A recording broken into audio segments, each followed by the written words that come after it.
Welcome and welcome back to my YouTube channel. ನಾನು ನಿಮ್ಮ ಸುಷ್ಮಾ ಮಾತಾಡ್ತಾ ಇರೋದು. ಇವತ್ತಿನ ಟಾಪಿಕ್ ಬಂದು ನಿಮ್ಮ ಪರ್ಸನ್ಸ್ ಟ್ಯಾಲೆಂಟ್, ಎನರ್ಜೀಸ್, ಅವರ ಥಾಟ್ಸ್, ಅವರ ಫೀಲಿಂಗ್ಸ್ ಯಾವ ಥರ ಇದೆ ಅಂತ ಅಂದ್ಬಿಟ್ಟು ಚೆಕ್ ಮಾಡೋಣ. ಆ್ಯಂಡ್ ನಿಮ್ಗೆ ಏನಾದರೂ ಈ ಒಂದು ರೀಡಿಂಗ್ ಎಲ್ಲಾದರೂ ರೆಸೊನೇಟ್ ಆಗ್ತಿದ್ರೆ ಅಥವಾ ಯಾವುದಾದ್ರೂ ಮೆಸೇಜ್ನ ನೀವು ಕ್ಲೇಮ್ ಮಾಡ್ಕೋಬೇಕು ಅಂತ ಅಂದರೆ ನನ್ನ ಒಂದು ಕಮೆಂಟ್ ಸೆಕ್ಷನಲ್ಲಿ 111 ಅಂತ ಅಂದ್ಬಿಟ್ಟು ನೀವು ಟೈಪ್ ಮಾಡ್ಬೋದು. ಹಾಗೆ ನಿಮ್ಗೆ ಏನಾದರೂ ಪರ್ಸ್ನಲ್ ಟ್ಯಾರೋ ರೀಡಿಂಗ್ ಬೇಕಿದ್ದರೆ ನನ್ನ ಒಂದು ವಾಟ್ಸಪ್ ನಂಬರ್ಗೆ ನೀವು ಕಾಲ್ ಅಥವಾ ಮೆಸೇಜ್ ಅನ್ನೋವಂಥದ್ದನ್ನು ಮಾಡಬಹುದು. ಆ್ಯಂಡ್ ಆಲ್ಸೋ ಆ ಒಂದು ನಂಬರ್ ನಿಮಗೆ ಇಲ್ಲಿ ಡಿಸ್ಕ್ರಿಪ್ಷನಲ್ಲಿ ಡಿಸ್ಪ್ಲೇ ಆಗ್ತಾ ಇರುತ್ತೆ. ಸೊ ನೀವು ಆ ನಂಬರ್ಗೆ ನೀವು ಕಾಂಟ್ಯಾಕ್ಟ್ ಮಾಡ್ಬೋದು. ಆ್ಯಂಡ್ ಆಲ್ಸೋ ನಾನು ನಿಮಗೆ ಟ್ಯಾರೋ ಕಾರ್ಡ್ ರೀಡಿಂಗ್ ಕೋರ್ಸಸ್ನ ತರ್ತಾ ಇದ್ದೀನಿ. ನಿಮ್ಗೆ ಯಾರಿಗಾದ್ರೂ ಟ್ಯಾರೋ ಕಾರ್ಡ್ ರೀಡಿಂಗ್ ಕಲಿಬೇಕು, ಕೋರ್ಸಸ್ನ ಕಲಿಬೇಕು ಅಂತ ಇದ್ದರೆ ನನ್ನ ಒಂದು ವಾಟ್ಸಪ್ ನಂಬರ್ಗೆ ಕಾಲ್ ಮಾಡಿ ಫರ್ದರ್ ಡೀಟೇಲ್ಸ್ನ ನೀವು ಫೈಂಡ್ ಔಟ್ ಮಾಡ್ಕೋಬೋದು. ಓಕೆ, ಸೊ ನೋಡೋಣ ನಿಮ್ಮ ಪರ್ಸನ್ಸ್ ಎನರ್ಜಿ ಯಾವ ಥರ ಇದೆ ಅಂತ ಅಂದ್ಬಿಟ್ಟು. ಓಕೆ, ಫಸ್ಟ್ ಕಾರ್ಡೇ 2 ಆಫ್ ಕಪ್ಸ್ ಬಂದಿದೆ. 2 ಆಫ್ ಕಪ್ಸ್ ಅಂತ ಅಂದರೆ ಈ ಪರ್ಸನ್ ಯೋಚನೆ ಮಾಡ್ತಿದ್ದಾರೆ ನೀವಿಬ್ಬರು ಒಂಥರ ಸೋಲ್ಮೇಟ್. ನಿಮ್ಮನ್ನು ಅವರು ಬಿಟ್ಟಿರೋದಕ್ಕಾಗಲ್ಲ. ನೀವಿಬ್ಬರು ಎಲ್ಲೇ ಹೋದ್ರೂ ಕೂಡ ಅಥವಾ ಎಷ್ಟೇ ದೂರ ಇದ್ರೂ ಕೂಡ ಅವರು ನಿಮ್ಮನ್ನು ಯಾವಾಗಲೂ ನೆನಪಿಸ್ಕೊಳ್ತಿರ್ತಾರೆ. ಆ್ಯಂಡ್ ನೀವು ಕೂಡ ಈ ಪರ್ಸನ್ನ ತುಂಬ ನೆನಪಿಸ್ಕೊಳ್ತಿರ್ತೀರಾ ಅಂತ ಅಂದ್ಬಿಟ್ಟು ಅನ್ನಿಸ್ತಾ ಇದೆ. ಆ್ಯಂಡ್ ಆ ಪರ್ಸನ್ಗೆ ನಿಮ್ಮನ್ನು ಡೈರೆಕ್ಟಾಗಿ ಮೀಟ್ ಮಾಡಬೇಕು ಅಂತ ಅಂದ್ಬಿಟ್ಟು ಆ ಪರ್ಸನ್ ಅಂದ್ಕೊಳ್ತಾ ಇದ್ದಾರೆ. ಆದಷ್ಟು ಬೇಗ ನಿಮ್ಮನ್ನ ಮೀಟ್ ಮಾಡಬೇಕು, ನಿಮ್ಮ ಹತ್ರ ಅವರ ಫೀಲಿಂಗ್ಸ್ನ ಹೇಳ್ಕೋಬೇಕು ಅಂತ ಈ ಪರ್ಸನ್ ಫೀಲ್ ಮಾಡ್ತಿದ್ದಾರೆ. ಆ್ಯಂಡ್ 2 ಆಫ್ ಕಪ್ಸ್ ಅಂತ ಅಂದಾಗಲೆಲ್ಲ ಈ ಪರ್ಸನ್ ಯಾವಾಗಲೂ ಒಂಥರ ಡೌಟ್ಫುಲ್ ಆಗಿರ್ತಾರೆ. ಅಂದರೆ ಅವ್ರಿಗೆ ಡಿಸಿಷನ್ ಮಾಡೋಕ್ಕೂ ಆಗಲ್ಲ, ಕನ್ಫ್ಯೂಷನ್ನು ಕೂಡ ಸದಾ ಇರುತ್ತೆ. ಆಮೇಲೆ ಯಾವಾಗಲೂ ಏನೋ ಒಂದು ಇಂಬ್ಯಾಲೆನ್ಸ್ ಸ್ಟೇಟ್ಮೆಂಟಲ್ಲಿ ಇರ್ತಾರೆ. ಅಂದರೆ ಇವತ್ತಿದ್ದಂಗೆ ನಾಳೆ ಈ ಪರ್ಸನ್ ಇರಲ್ಲ, ಡೇ ಬೈ ಡೇ ಚೇಂಜ್ ಆಗ್ತಿರ್ತಾರೆ. ಸೊ ನಿಮಗೂ ಕೂಡ ಕನ್ಫ್ಯೂಷನ್, ಈ ಪರ್ಸನ್ ಏನಾಗ್ತಿದ್ದಾರೆ ಅಥವಾ ಅವ್ರ ಲೈಫಲ್ಲಿ ಏನಾಗ್ತಾ ಇದೆ ಅಂತ ಅಂದ್ಬಿಟ್ಟು ನಿಮಗೂ ಗೊತ್ತಾಗ್ತಿಲ್ಲ. ಬಟ್ ಆ ಪರ್ಸನ್ ಕೂಡ ನಿಮ್ಮನ್ನು ತುಂಬ ಇಷ್ಟಪಡ್ತಿದ್ದಾರೆ ಅಂತ ಅನ್ಬೋದು. Because it's A soulmate card. So ನಿಮ್ಮ ಮತ್ತು ಅವರ ಮಧ್ಯೆ ಮ್ಯೂಚುವಲ್ ರೆಸ್ಪೆಕ್ಟ್ ಇದೆ. ಒಬ್ರನ್ನ ಒಬ್ರು ಅರ್ಥ ಮಾಡ್ಕೊಳ್ತೀರಾ, ಒಬ್ಬರ ಮೇಲೆ ಇನ್ನೊಬ್ರಿಗೆ ಪ್ರೀತಿ ಅನ್ನೋವಂಥದ್ದು ಜಾಸ್ತಿ ಇದೆ. ಸೊ ಈ ಥರ ಇದ್ರೂ ಕೂಡ ಈ ಪರ್ಸನ್ ರಿಲೇಷನ್ಶಿಪ್ನ ಬ್ಯಾಲೆನ್ಸ್ ಮಾಡೋದಕ್ಕೆ ಕಷ್ಟಪಡ್ತಿದ್ದಾರೆ ಅನ್ನೋವಂಥದ್ದು ಕಾಣಿಸ್ತಿದೆ. ಬಟ್ ಹೌಎವರ್ ಈ ಪರ್ಸನ್ ಮಾತ್ರ ನಿಮ್ಮನ್ನು ತುಂಬಾ ನೆನಪಿಸ್ಕೊಳ್ತಾ ಇದ್ದಾರೆ. ಅವ್ರಿಗೆ ಅನ್ನಿಸ್ತಾ ಇದೆ ನೀವು ಈ ಒಂದು ಜನ್ಮದಲ್ಲಿ ಸಿಕ್ಕಿಲ್ಲ, ನೀವು ಆಲ್ರೆಡಿ ಯಾವುದೋ ಒಂದು ಪಾಸ್ಟ್ ಲೈಫಲ್ಲಿ ನೀವು ಈ ಪರ್ಸನ್ಗೆ ಸಿಕ್ಕಿದ್ದೀರಾ ಅಂತ ಅಂದ್ಬಿಟ್ಟು ಆ ಪರ್ಸನ್ ಯಾವಾಗಲೂ ಅಂದ್ಕೊಳ್ತಿರ್ತಾರೆ. ಆ್ಯಂಡ್ ನೀವು ಕೂಡ ಅಷ್ಟೇ, ಈ ಪರ್ಸನ್ ಯಾಕೆ ನನ್ನ ಲೈಫಿಗೆ ಬಂದರು, ಇವ್ರಿಗೂ ನನಗೂ ಏನಾದರೂ ಪಾಸ್ಟ್ ಲೈಫ್ ಸಂಬಂಧ ಇದೆಯಾ, ಹಿಂದಿನ ಜನ್ಮದಲ್ಲಿ ನಾವೇನಾದರೂ ಮೀಟ್ ಆಗಿದ್ವಾ, ಮತ್ತೆ ಅದಕ್ಕೆ ವಾಪಸ್ ಬಂದಿದ್ದೀವಾ, ಇವ್ರೇನಾದರೂ ನನ್ನ ಕಾರ್ಮಿಕ್ ಪಾರ್ಟ್ನರಾ ಅಥವಾ ಸೋಲ್ ಪಾರ್ಟ್ನರಾ ಅಂತ ಅಂದ್ಬಿಟ್ಟು ನೀವು ತುಂಬ ಕನ್ಫ್ಯೂಷನಲ್ಲಿದ್ದೀರಾ ಅನ್ನೋವಂಥದ್ದಿದೆ. ಅದೇ ಥರ ಆ ಪರ್ಸನ್ ಕೂಡ ಅಷ್ಟೇ ಕನ್ಫ್ಯೂಷನಲ್ಲಿದ್ದಾರೆ ಅಂತ ಅಂದ್ಬಿಟ್ಟು ಹೇಳ್ಬೋದು. ಬಟ್ ಹೌಎವರ್ ಈ ಪರ್ಸನ್ ಮಾತ್ರ ನಿಮ್ಮನ್ನು ಮೀಟ್ ಮಾಡಬೇಕು, ಡೈರೆಕ್ಟಾಗಿ ಮಾತಾಡಿಸ್ಬೇಕು ಅನ್ನೋವಂಥ ಒಂದು ಮೈಂಡ್ಸೆಟ್ಟಲ್ಲಿದ್ದಾರೆ. ಆ್ಯಂಡ್ ಈ ಪರ್ಸನ್ ಬಂದ್ಬಿಟ್ಟು ನಿಮ್ಮ ಮೇಲೆ ಕಂಪ್ಲೀಟಾಗಿ ಅಟ್ರ್ಯಾಕ್ಷನಲ್ಲಿದ್ದಾರೆ. ಅಂದರೆ ಅವರು ನಿಮ್ಮ ಕ್ಯಾರೆಕ್ಟರ್ಗೆ ಅಥವಾ ನೀವು ತೋರಿಸೋವಂಥ ಪ್ರೀತಿಗೆ ಅವರು ಕಂಪ್ಲೀಟಾಗಿ ಅಟ್ರ್ಯಾಕ್ಟ್ ಆಗಿದ್ದಾರೆ. ಆ್ಯಂಡ್ ಆ ಪರ್ಸನ್ನುಗೆ ಗೊತ್ತು ನೀವೆಷ್ಟು ಲಾಯಲ್ ಆಗಿ ಆ ಪರ್ಸನ್ನ ನೀವು ಇಷ್ಟಪಡ್ತಿದ್ದೀರಾ ಅಂತ ಅಂದ್ಬಿಟ್ಟು. ಆ್ಯಂಡ್ ಆ ಪರ್ಸನ್ ಬಂದು ಕೋಪಿಷ್ಟ ಇರ್ಬೋದು ಅಥವಾ ಅವ್ರಿಗೆ ಕೋಪ ಜಾಸ್ತಿ ಇರೋವಂಥದ್ದು. ಯಾವಾಗ ನೋಡಿದ್ರೂ ಮೂಡ್ ಮೇಲೇ ಕೋಪ, ಸಿಣಿ ಅನ್ನೋದು, ಏನಾದರೂ ಚಿಕ್ಕದು ಮಾತಾಡೋದಕ್ಕೆ ಹೋದ್ರೂ ಜಗಳ ಆಡೋವಂಥದ್ದು, ಆರ್ಗ್ಯುಮೆಂಟ್ ಮಾಡೋವಂಥದ್ದು, ಆಶಾಗಿ ಮಾತಾಡೋವಂಥದ್ದು, ಶಾರ್ಪ್ ಟಂಗ್ ಅಂತ ಅಂತೀವಿ. ಸೊ ಈ ಪರ್ಸನ್ ಸ್ವಲ್ಪ ಶಾರ್ಪ್ ಟಂಗ್ ಇರೋವಂಥ ಸಾಧ್ಯತೆ ಇದೆ. ಆ್ಯಂಡ್ ಇವರು ಬಂದು ಕರ್ಕಾಟಕ ರಾಶಿ ಆಗಿರಬಹುದು. ಹಾಗೆ ಈ ಪರ್ಸನ್ ಧನು ರಾಶಿ ಮತ್ತು ಮೇಷ ರಾಶಿ ಮತ್ತು ಸಿಂಹ ರಾಶಿ ಆಗಿರುವಂಥ ಚಾನ್ಸಸ್ ಇದೆ. ಆ್ಯಂಡ್ ಅವರು ಅವರ ಬಾಡಿ ಮೇಲೆ ಟ್ಯಾಟೂಸ್ ಹಾಕಿಸ್ಕೊಂಡಿರ್ಬೋದು. ಆ್ಯಂಡ್ ಅವರು ಯಾವಾಗಲೂ ಕೈಗೆ ಬ್ರೇಸ್ಲೆಟ್ ಹಾಕೋಬೋದು. ಆ್ಯಂಡ್ ನೀವು ಕೂಡ ಅಷ್ಟೇ, ನಿಮ್ಮ ಪರ್ಸನ್ ವಾಪಸ್ ಬರಲಿ ಅಂತ ಅಂದ್ಬಿಟ್ಟು ನೀವು ಕೂಡ ನಿಮ್ಮ ರೈಟ್ ಹ್ಯಾಂಡ್ಗೆ ಬ್ರೇಸ್ಲೆಟ್ನ ಹಾಕಿರೋ ಹಾಗೆ ಕಾಣಿಸ್ತಾ ಇದೆ. ಅವ್ರು ನಿಮ್ಮ ಲೆಫ್ಟ್ ಹ್ಯಾಂಡ್ಗೆ ನೀವು ಆ ಪರ್ಸನ್ಗೋಸ್ಕರ ತುಂಬಾ ವೆಯ್ಟ್ ಮಾಡ್ತಿದ್ದೀರಾ ಅನ್ನುವಂಥದ್ದು ಕಾಣಿಸ್ತಾ ಇದೆ. ಬಟ್ ಆ ಪರ್ಸನ್ ನಿಮ್ಮ ಮೇಲೆ ಎಷ್ಟೇ ಅಟ್ರ್ಯಾಕ್ಷನ್ ಇದ್ರೂ ಕೂಡ ಅವ್ರಿಗೆ ಕೋಪ ಅನ್ನುವಂಥದ್ದು ಜಾಸ್ತಿ. ಬಟ್ ಅವ್ರು ಈಗಲೂ ಕೂಡ ನಿಮ್ಮನ್ನು ನೆನಪಿಸ್ಕೊಳ್ತಾ ಇದ್ದಾರೆ. ಆ ಒಂದು ಅಟ್ರ್ಯಾಕ್ಷನ್ ಈ ಪರ್ಸನ್ಗೆ ಆಗ್ತಾ ಇದೆ ಅಂತ ಅನ್ಬೋದು. ಆ್ಯಂಡ್ ಆ ಪರ್ಸನ್ ಸ್ವಲ್ಪ ಡಸ್ಟಿ ಸ್ಕಿನ್ ಟೋನ್ ಇರ್ಬೋದು. ಈ ಥರ ಒಂದು ಕಲರಲ್ಲಿ ಈ ಪರ್ಸನ್ ನೀವು ಇಷ್ಟಪಡ್ತಿರೋವಂಥ ಪರ್ಸನ್ ಇರೋವಂಥ ಚಾನ್ಸಸ್ ಇದೆ. ಆ್ಯಂಡ್ ಮೇಲ್ ಆಗಿದ್ದರೆ ಅವ್ರ ಪರ್ಸ್ನಾಲಿಟಿ ಸ್ವಲ್ಪ ಸಿಮಿಲರ್ ಈ ಥರ ಇರುತ್ತೆ. ಆ್ಯಂಡ್ ಆಲ್ಸೋ ಆ ಪರ್ಸನ್ ಸ್ವಲ್ಪ ನಿಮಗಿಂತ ಏಜಲ್ಲಿ ದೊಡ್ಡವರಾಗಿರೋವಂಥ ಚಾನ್ಸಸ್ ಕೂಡ ಇರುತ್ತೆ ಇನ್ ಕೇಸ್ ಮೇಲ್ ಫಿಗರ್ ಆಗಿದ್ದರೆ. ಸೊ ಇವರಿಗೆ ನಿಮ್ಮ ಮೇಲೆ ತುಂಬಾ ಇಂಟ್ರೆಸ್ಟ್ ಇದೆ ಅನ್ನುವಂಥದ್ದು ಇಲ್ಲಿ ಕಾಣಿಸ್ತಾ ಇದೆ. ಸೊ ನೋಡೋಣ ಇನ್ನು ಯಾವ ಥರ ಈ ಪರ್ಸನ್ ಫೀಲ್ ಮಾಡ್ತಿದ್ದಾರೆ ಅಂತ ಅಂದ್ಬಿಟ್ಟು. ಓಕೆ, ಆ ಪರ್ಸನ್ಗಿಂತ ನಿಮಗೆ ಅನ್ನಿಸ್ತಾ ಇದೆ ಈ ಪರ್ಸನ್ ಯಾಕೆ ಆನ್ ಆ್ಯಂಡ್ ಆಫಲ್ಲಿ ಬರ್ತಾರೆ, ಸ್ವಲ್ಪ ಟೈಮಲ್ಲಿ ಮಾತಾಡ್ತಾರೆ, ಸ್ವಲ್ಪ ಟೈಮ್ ಮಾತಾಡಲ್ಲ, ಸ್ವಲ್ಪ ದಿನ ಮೆಸೇಜ್ ಮಾಡ್ತಾರೆ, ಸ್ವಲ್ಪ ದಿನ ಮೆಸೇಜ್ ಮಾಡಲ್ಲ, ಅವ್ರಿಗೆ ಇಷ್ಟ ಬಂದಂಗೆ ಅವರು ನನ್ನನ್ನು ಮಾತಾಡ್ಸೋದು ಬರ್ತಾರೆ, ಅಥವಾ ಅವ್ರಿಗೆ ಇಷ್ಟ ಆಗಿಲ್ಲ ಅಂತ ಅಂದರೆ ಅವ್ರು ಹೋಗ್ಬಿಡ್ತಾರೆ. ಸೊ ಈ ಒಂದು ರಿಲೇಷನ್ಶಿಪ್ಪಲ್ಲಿ ನಾನು ಅವ್ರಿಗಾಗಿ ವೆಯ್ಟ್ ಮಾಡೋದಕ್ಕಿಂತ ನಾನು ಮೂವ್ ಆನ್ ಆಗಿಬಿಟ್ಟು ನನ್ನ ಲೈಫಲ್ಲಿ ನಾನು ಖುಷಿ ಸಂತೋಷನ ನೋಡ್ಕೋಬೋದೇನೋ ಅಂತ ನಿಮ್ಗೆ ಅನಿಸುತ್ತೆ.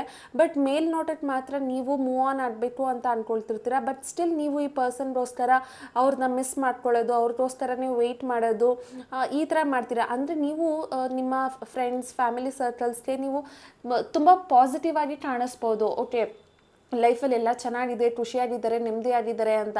ಬಟ್ ಇನ್ಸೈಡ್ ನೀವು ಲೋನ್ಲಿನೆಸ್ನ ಫೀಲ್ ಮಾಡ್ತಿರ್ತೀರಾ, ಒಬ್ಬೊಬ್ಬರೇ ಇರೋದಕ್ಕೆ ಇಷ್ಟಪಡ್ತಿರ್ತೀರಾ, ಯಾರ ಹತ್ರನೂ ಮಾತಾಡಬೇಕು ಅಂತ ಅನಿಸಲ್ಲ, ನೀವು ಒಬ್ಬರೇ ಇದ್ರೇ ನಿಮ್ಮ ಜೊತೆ ನೀವಿದ್ದಾಗಲೇ ನಿಮ್ಮ ಲೈಫ್ನ ಎಂಜಾಯ್ ಮಾಡ್ತೀರಾ. ಬಟ್ ಈ ಪರ್ಸನ್ನ ಯಾವಾಗಲೂ ಮಿಸ್ ಮಾಡ್ಕೊಳ್ತೀರಾ, ಒಂಥರ ಲೋನ್ಲಿ ಫೀಲ್ ಮಾಡ್ತಾ ಇದ್ದೀರಾ ಅಂತ ಅಂದ್ಬಿಟ್ಟು ಹೇಳ್ಬೋದು ಈ ಪರ್ಸನ್ನ ನೆನಪಿಸ್ಕೊಂಡು. ಬಿಕಾಸ್ ಆ ಪರ್ಸನ್ ಬಂದು ನಿಮ್ಮ ಮೇಲೆ ಎಷ್ಟೇ ಅಟ್ರ್ಯಾಕ್ಷನ್ ಇದ್ರೂ ಈ ಒಂದು ಕನ್ಫ್ಯೂಷನ್ ಅಥವಾ ಅವರ ಒಂದು ಈ ಬಂದು ಹೋಗೋ ಒಂದು ಬಿಹೇವಿಯರ್ ನಿಮಗೆ ಈ ಪರ್ಸನ್ ಮೇಲೆ ಯಾವುದೇ ಒಂದು ಅಭಿಪ್ರಾಯನ ಕೊಡೋದಕ್ಕೆ ಆಗ್ತಾ ಇಲ್ಲ. ನೀವು ತುಂಬ ಕನ್ಫ್ಯೂಷನಲ್ಲಿ ಇದ್ದೀರಾ ಅಂತ ಅಂದ್ಬಿಟ್ಟು ಹೇಳ್ಬೋದು. ಬಟ್ ನಿಮ್ಮ ಮೈಂಡಲ್ಲೇ ತುಂಬ ಓವರ್ ಥಿಂಕ್ ಮಾಡೋದು, ಸ್ಟ್ರೆಸ್ ಕೊಡೋದು, ಟೆನ್ಷನ್ ತೊಗೊಳ್ಳೋದು, ಈ ಥರ ಆಗುವಂಥ ಚಾನ್ಸಸ್ ಇದೆ. ಆ್ಯಂಡ್ ಇಲ್ಲಿ ಈ ಪರ್ಸನ್ ಒಬ್ಬರೇ ಅಲ್ಲ, ಇವರು ನಿಮ್ಮ ಲೈಫಲ್ಲಿ ಇನ್ನೂ ಬೇರೆ ವ್ಯಕ್ತಿಗಳು ಕೂಡ ಇನ್ವಾಲ್ವ್ ಆಗಿರೋ ಅಂಥ ಚಾನ್ಸಸ್ ಇದೆ. ನಿಮ್ಮ ರಿಲೇಷನ್ಶಿಪ್ನ ಸ್ಪಾಯಲ್ ಮಾಡೋದಕ್ಕೆ ಬೇರೆಯವರು ಕೂಡ ಇನ್ವಾಲ್ವ್ ಆಗಿರೋ ಅಂಥ ಚಾನ್ಸಸ್ ಇದೆ ಅಂತ ಅಂದ್ಬಿಟ್ಟು ಹೇಳ್ಬೋದು.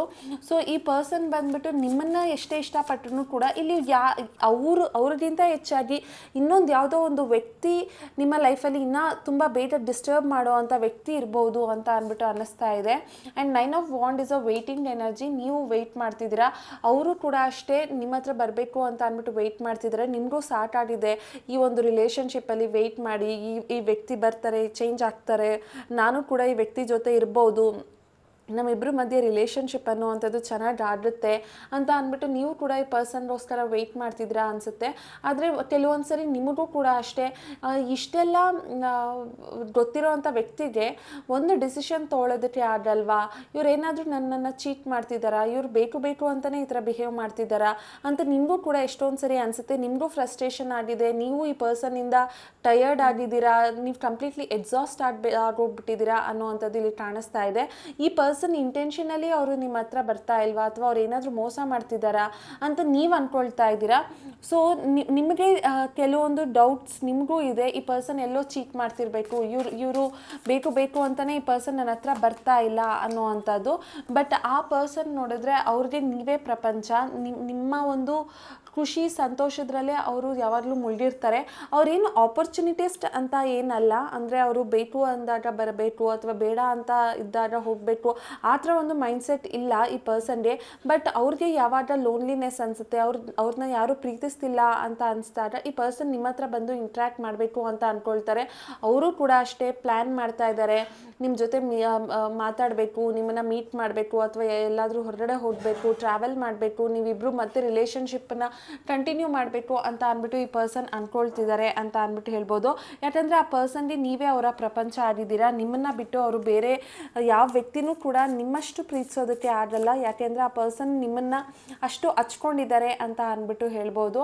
ಆ್ಯಂಡ್ ಈ ಪರ್ಸನ್ ಬಂದು ನಿಮ್ಮನ್ನು ಯಾವಾಗಲೂ ಕೂಡ ನೆನಪಿಸ್ಕೊಳ್ಳೋ ಹಾಗೆ ಕಾಣುತ್ತೆ. ಅಂದರೆ ಅವರ ಕನಸಲ್ಲಾಗಿರ್ಬೋದು, ಅಥವಾ ಅವ್ರಿಗೆ ಯಾವಾಗಲೂ ಅನಿಸುತ್ತೆ ನಿಮ್ಮನ್ನು ಮೀಟ್ ಮಾಡೋ ಹಾಗೆ. ಎಷ್ಟೇ ಕಷ್ಟ ಇದ್ರೂ ಇಲ್ಲಿ ನೋಡಿ, ಇಲ್ಲೊಂದು ಸ್ಟೆಪ್ಸ್ ಇದೆ ಆಯಿತಾ, ಎಷ್ಟೇ ಕಷ್ಟ ಆದರೂ ನೀವು ಮೇಲಿದ್ದೀರಾ, ಈ ಪರ್ಸನ್ ನಿಮ್ಮನ್ನು ರೀಚ್ ಮಾಡಬೇಕು ಅಂತ ಅಂದ್ಬಿಟ್ಟು ಅವ್ರು ಅಂದ್ಕೊಳ್ತಾರೆ, ಆದಷ್ಟು ಬೇಗ ನಿಮ್ಮನ್ನು ಮೀಟ್ ಮಾಡಬೇಕು ಅಂತ ಅಂದ್ಬಿಟ್ಟು. ಆ್ಯಂಡ್ ನಿಮ್ಮ ಪರ್ಸನ್ ಬಂದು ವೃಷಭ ರಾಶಿ ಆಗಿರೋ ಅಂಥ ಚಾನ್ಸಸ್ ಇದೆ. ಹಾಗೆ ಸಿಂಹ ರಾಶಿ ಮತ್ತು ಕುಂಭ ರಾಶಿ ಮತ್ತು ಮೇಷರಾಶಿ, ಇಷ್ಟು ರಾಶಿ ಆಗಿರುವಂಥ ಚಾನ್ಸಸ್ ಇದೆ ನಿಮ್ಮ ಪಾರ್ಟ್ನರ್.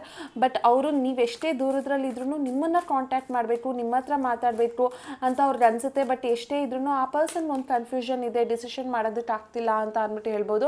ಆ್ಯಂಡ್ ಈ ಪರ್ಸನ್ ಬಂದು ನಿಮಗೆ ಪ್ರಪೋಸ್ ಮಾಡಬೇಕು ಅಥವಾ ನಿಮ್ಮ ಲೈಫಲ್ಲಿ ವಾಪಸ್ ಬರಬೇಕು ಅನ್ನೋ ಹಾಗೆ ಅವ್ರು ಯಾವಾಗಲೂ ಫೀಲ್ ಮಾಡ್ತಾರೆ. ಬಿಕಾಸ್ ನೀವು ನೋಡ್ಬೋದು ನೈಟ್ ಆಫ್ ಕಪ್ಸ್ ಅಂತ ಅಂದರೆ ಒಂದು ಯಂಗ್ ಸ್ಟಾರ್, ಯಂಗ್ ಹುಡುಗ, ಅವನು ಒಂದು ಕೈಯಲ್ಲಿ ರೋಸ್ ಇಟ್ಕೊಂಡು ಅವ್ನು ಕೂತಿದ್ದಾನೆ. ಅಂದರೆ ನೀವು ಬರೋದನ್ನು ಅವನು ವೆಯ್ಟ್ ಮಾಡ್ತಿದ್ದಾನೆ. ಆ್ಯಂಡ್ ನೀವು ಇಲ್ಲಿ ನೋಡ್ಬೋದು, ಇಲ್ಲಿ ಲೆಟರ್ ಇದೆ ಆಯಿತಾ. ಸೊ ಲೆಟರ್ ಅಂತ ಅಂದರೆ ಈ ಪರ್ಸನ್ ನಿಮಗೆ ಒಂದು ಮೆಸೇಜ್ ಕಳಿಸ್ಬೇಕು ಅಂತ ಅಂದ್ಕೊಳ್ತಿದ್ದಾನೆ. ಆ್ಯಂಡ್ ವೈಟ್ ಆರ್ಸ್ ಕೂಡ ಇದೆ, ಅಂದರೆ ಈ ಪರ್ಸನ್ ನಿಮ್ಮನ್ನು ಮೀಟ್ ಮಾಡಬೇಕು ಅಂತ ಕೂಡ ಅಂದ್ಕೊಳ್ತಿದ್ದಾರೆ. ಆ್ಯಂಡ್ ಅವರು ಯಾವಾಗಲೂ ಕೂಡ ನಿಮಗೆ ಏನಾದರೂ ಒಂದು ಗಿಫ್ಟ್ ಕೊಡಬೇಕು ಅಥವಾ ನಿಮ್ಮ ಹತ್ರ ಬಂದು ಮಾತಾಡಬೇಕು, ಅವರ ಫೀಲಿಂಗ್ಸ್ನ ಶೇರ್ ಮಾಡ್ಕೋಬೇಕು ಅಂತ ಅಂದ್ಬಿಟ್ಟು ಈ ಪರ್ಸನ್ ಅಂದ್ಕೊಳ್ತಿದ್ದಾರೆ.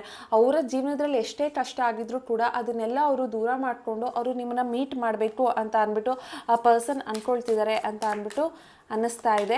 ಆ್ಯಂಡ್ 4 ಆಫ್ ಪೆಂಟಿಕಲ್ಸ್ ಅಂತ ಅಂದರೆ ಸದ್ಯದ ಮಟ್ಟಕ್ಕೆ ಆ ಪರ್ಸನ್ ಅವರ ಫೀಲಿಂಗ್ಸ್ನ ಕಂಟ್ರೋಲ್ ಮಾಡ್ತಿದ್ದಾರೆ, ಅವ್ರು ಏನೂ ಎಕ್ಸ್ಪ್ರೆಸ್ ಮಾಡ್ತಾ ಇಲ್ಲ. ಆ್ಯಂಡ್ ನೀವು ಆ ಪರ್ಸನ್ಗೋಸ್ಕರ ವೆಯ್ಟ್ ಮಾಡ್ತಿರೋ ಹಾಗೆ. ಆ್ಯಂಡ್ ಅವರ ಹಾರ್ಟ್ ಚಕ್ರನ ಬ್ಲಾಕ್ ಮಾಡ್ಕೊಂಡಿದ್ದಾರೆ ಅಂತ ಅಂದರೆ ಎಷ್ಟೇ ಪ್ರೀತಿ ಇದ್ರೂ ಅವರು ತೋರಿಸ್ಕೊಳ್ಳಲ್ಲ, ಹೇಳ್ಕೊಳ್ಳಲ್ಲ, ಎಕ್ಸ್ಪ್ರೆಸ್ ಮಾಡ್ಕೊಳ್ಳಲ್ಲ. ಇದರಿಂದಾಗಿ ನಿಮ್ಗೆ ಅನ್ನಿಸ್ತಾ ಇರುತ್ತೆ ಈ ಪರ್ಸನ್ ಎಲ್ಲೋ ನನ್ನನ್ನು ಮರ್ತೋಗ್ಬಿಟ್ಟಿದ್ದಾರೆ ಅಥವಾ ಅವರು ಮೂವ್ ಆನ್ ಆಗಿಬಿಟ್ಟಿದ್ದಾರೆ ಅಂತ ಅಂದ್ಬಿಟ್ಟು. ಬಟ್ ಈ ಪರ್ಸನ್ ಸ್ವಲ್ಪ ನಿಮ್ಮನ್ನು ಅಂತ ಅಂದಾಗ ಅವ್ರಿಗೆ ಒಂದು ಸ್ವಲ್ಪ ಪೊಸೆಸಿವ್ನೆಸ್ ಇದೆ, ಜಲಸ್ ಇದೆ, ನಿಮ್ಮನ್ನು ಅವರು ದೂರ ಮಾಡ್ಕೊಳ್ಳೋದಕ್ಕೆ ಇಷ್ಟಪಡಲ್ಲ. ಬಟ್ ಪರಿಸ್ಥಿತಿ ಅವರ ಫೀಲಿಂಗ್ಸ್ನ ಎಕ್ಸ್ಪ್ರೆಸ್ ಮಾಡ್ದೇ ಅದನ್ನು ಬ್ಲಾಕ್ ಮಾಡ್ಕೊಳ್ಳೋ ಹಾಗೆ ಇಲ್ಲಿ ಕಾಣಿಸ್ತಾ ಇದೆ. ಸೊ ಈ ಪರ್ಸನ್ ನಿಮಗೋಸ್ಕರ ಅವರ ಫ್ಯಾಮಿಲಿನ, ಅವ್ರ ಮನೇನ ಎಲ್ಲನೂ ಬಿಟ್ಟು ಬರೋದಕ್ಕೆ ರೆಡಿ ಆಗಿದ್ದಾರೆ. ಆದರೆ ಅವ್ರಿಗೆ ಒಂದು ಸೊಸೈಟಿ ಭಯ ಅನ್ನುವಂಥದ್ದು ಕೂಡ ಇದೆ. ಆ ಸೊಸೈಟಿ ಭಯಕ್ಕೋಸ್ಕರ ಈ ಪರ್ಸನ್ ಕೆಲವೊಂದು ಸರಿ ನಿಮ್ಮ ಹತ್ರ ಬಂದು ಇಂಟ್ರ್ಯಾಕ್ಟ್ ಮಾಡೋದಕ್ಕೆ ಇಷ್ಟಪಡೋದಿಲ್ಲ ಅನ್ನುವಂಥದ್ದು. ಬಟ್ ಅವರೇನಾದರೂ ಅವರ ಹಾರ್ಟ್ ಚಕ್ರನ ಓಪನ್ ಮಾಡಿಕೊಂಡು ಅವ್ರಿಗೆ ಈ ಒಂದು ಭಯನ ಬಿಟ್ಟು ಬಂದರೆ ಆದಷ್ಟು ಬೇಗ ಈ ಪರ್ಸನ್ ನಿಮ್ಮನ್ನು ಮೀಟ್ ಮಾಡ್ತಾರೆ ಅಂತ ಅಂದ್ಬಿಟ್ಟು ಹೇಳ್ಬೋದು. ಬಟ್ ಆ ಪರ್ಸನ್ ನಿಮ್ಗೇನು ಎಕ್ಸ್ಪ್ರೆಸ್ ಮಾಡ್ತಿಲ್ಲ, ಎಕ್ಸ್ಪ್ರೆಸ್ ಮಾಡ್ಕೊಳ್ಳೋದಕ್ಕೆ ಅವ್ರಿಗೊಂದು ಭಯ ಇದೆ. ಅದು ಕೂಡ ಸೊಸೈಟಿ ಭಯ ಇರುತ್ತೆ ಅಥವಾ ಫ್ಯಾಮಿಲಿ, ಪೇರೆಂಟ್ಸ್, ಇದೊಂದು ರಿಸ್ಟ್ರಿಕ್ಷನ್ಸಿಂದ ಈ ಪರ್ಸನ್ ನಿಮ್ಮ ಹತ್ರ ಅವರು ಬಂದು ಅಪ್ರೋಚ್ ಮಾಡೋದಕ್ಕೆ ಭಯ ಪಡ್ತಿದ್ದಾರೆ ಇಲ್ಲಿ ಅಂತ ಅಂದ್ಬಿಟ್ಟು ಹೇಳ್ಬೋದು. ಬಟ್ ಈ ಪರ್ಸನ್ಗೆ ಇನ್ನು ನಿಮ್ಮ ಮೇಲೆ ಫೀಲಿಂಗ್ಸ್ ಇದೆ, ಅವ್ರು ನಿಮ್ಮನ್ನ ಸೋಲ್ಮೇಟ್ ಅಂತ ಅಂದ್ಕೊಳ್ತಿದ್ದಾರೆ. ಹಾಗೆ ಆ ಪರ್ಸನ್ ಒಂದು ಫ್ಯಾಮಿಲಿ ಭಯಕ್ಕೋಸ್ಕರನೋ ಅಥವಾ ಸೊಸೈಟಿ ಭಯಕ್ಕೋಸ್ಕರನೋ ಆ ಪರ್ಸನ್ ನಿಮ್ಮನ್ನ ರೀಚ್ ಮಾಡೋದಕ್ಕೆ ಇಷ್ಟಪಡ್ತಿಲ್ಲ ಹೊರತು ಆ ಪರ್ಸನ್ಗೆ ಇನ್ನೂ ನಿಮ್ಮ ಮೇಲೆ ಫೀಲಿಂಗ್ಸ್ ಇದೆ ಅಂತ ಅಂದ್ಬಿಟ್ಟು ಕಾಣಿಸ್ತಾ ಇದೆ. ನೋಡೋಣ ಅವ್ರು ಇನ್ನೂ ಯಾವ ಥರ ಫೀಲ್ ಮಾಡ್ತಿದ್ದಾರೆ ನಿಮ್ಮ ಮೇಲೆ, ಇನ್ನೂ ಅವರ ಕರೆಂಟ್ ಫೀಲಿಂಗ್ಸ್ ಏನು ಅಂತ ಅಂದ್ಬಿಟ್ಟು ಚೆಕ್ ಮಾಡೋಣ. ಓಕೆ, ಡಿಪೆಂಡೆನ್ಸಿ ಆ್ಯಂಡ್ ಲವ್ ಇದೆರಡು ಬರ್ತಾ ಇದೆ ಅಂತ ಅಂದರೆ I want to say I love you. ನಾನು ಆಲ್ರೆಡಿ ಹೇಳಿದೆ, ಇಲ್ಲಿ ನೈಟ್ ಆಫ್ ಕಪ್ಸ್ ಅಂತ ಬಂದಿದೆ, ಇಲ್ಲಿ ಐ ಲವ್ ಯು ಅಂತ ಬಂದಿದೆ. ಅಂದರೆ ಇಟ್ಸ್ ಅ ಡಬಲ್ ಕನ್ಫರ್ಮೇಷನ್.